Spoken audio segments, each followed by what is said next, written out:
saja, niatnya sih mencuri ponsel di toko ponsel, ternyata tak taunya yang diambil bala ponsel mainan. Upaya menciptakan korporasi unggul yang berdaya saing tinggi dari Kalimantan Tengah.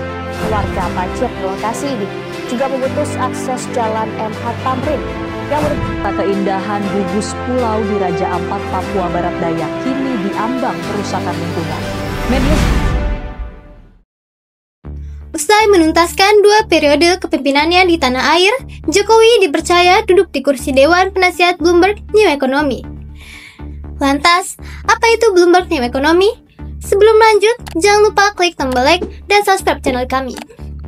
Penunjukan ini diumumkan di New York, Amerika Serikat, dan dianggap sebagai pengakuan global atas kiprahnya selama 10 tahun memimpin Indonesia.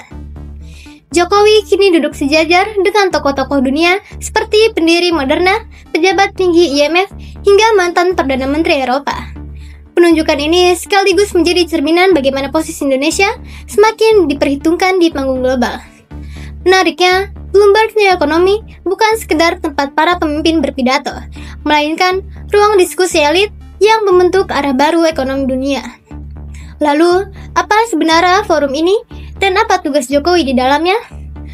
Bloomberg New Economy adalah platform global yang diluncurkan pada tahun 2018 oleh Bloomberg. Tujuan utamanya adalah menjadi jembatan dialog antar pemimpin dunia dalam menghadapi pergeseran kekuatan ekonomi global yang kini bergerak dari barat ke timur, serta dari utara ke selatan. Sejak awal berdirinya, Bloomberg New Economy rutin menyelenggarakan forum internasional yang mempertemukan kepala negara, CEO perusahaan multinasional, investor besar, inovator, hingga para pemimpin organisasi multilateral.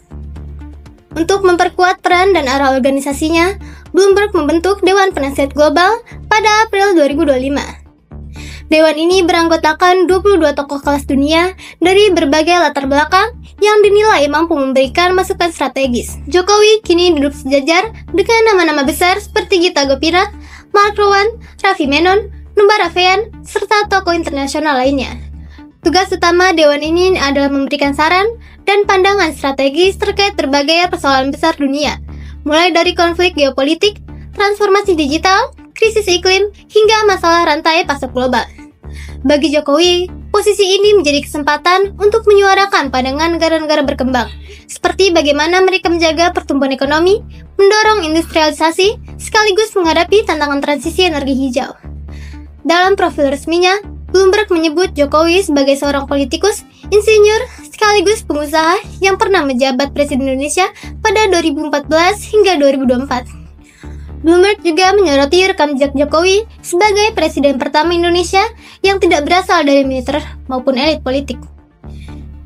Hal itu dianggap sebagai nilai lebih karena ia membawa pengalaman kepemimpinan yang praktis, dekat dengan masyarakat, dan berbeda dari kebanyakan pemimpin dunia. Dengan latar tersebut, kontribusi Jokowi diyakini bisa memberi warna baru dalam mencari solusi yang lebih inklusif bagi perekonomian global. Presiden ke-7 RI Joko Widodo angkat bicara mengenai posisinya sebagai anggota Dewan Penasihat Global di Bloomberg New Economy. Jokowi mengaku sudah ditawari posisi tersebut pada Januari 2025 lalu. Saat itu, Jokowi tak langsung memberi jawaban. Ia baru menerima tawaran tersebut pada akhir Januari. Kemudian, pada bulan pertengahan Maret, saya ditelepon langsung oleh Michael Bloomberg yang diberikan ucapan, "Ya, selamat itu sudah masuk ke Dewan Penasihat Global Bloomberg New Economy," ujar Jokowi Jumat 26 September. Jokowi yang berlatar belakang penguasa itu menjelaskan Bloomberg New Economy akan memberikan tantangan dan ide-ide baru di bidang ekonomi. Menurut saya, intelligence ekonomi sangat penting sekali. Jadi itu sebuah proses untuk mengumpulkan, proses menilai. Kemudian juga proses-proses itu akan dipakai untuk membuat keputusan-keputusan ekonomi yang sangat cepat, ujarnya.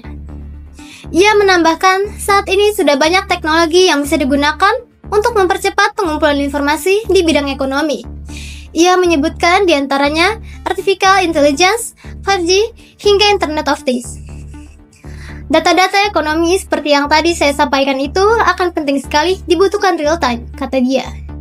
Bloomberg New Economy dalam situs resminya mengumumkan jajaran Dewan Penasihat Global pada April lalu. Dewan Penasihat Global ini diketuai mantan Menteri Perdagangan AS, Gina Raimondo, dan mantan Perdana Menteri Italia, dan Presiden Bank Sentral Eropa, Mario Draghi. Sejumlah nama yang masuk ke dalam Dewan Penasihat yang tergabung di bawah pimpinan Raimondo dan Draghi, Presiden ke-7 Joko Widodo, co-founders dan CEO Apollo Global Management Mark Rowan. Demikian informasi yang dapat saya sampaikan. Jangan lupa untuk klik tombol like dan subscribe untuk berita-berita berikutnya.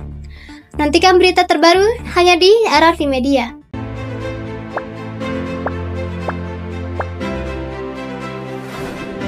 Ada-ada saja, niatnya sih mencuri ponsel di toko ponsel, ternyata tak taunya yang diambil bala ponsel mainan. Upaya menciptakan generasi unggul yang berdaya saing tinggi dari Kalimantan Tengah. Warga banjir di lokasi ini juga memutus akses jalan MH Tamrin yang merupakan keindahan gugus pulau di Raja Ampat, Papua Barat Daya kini diambang kerusakan lingkungan. Media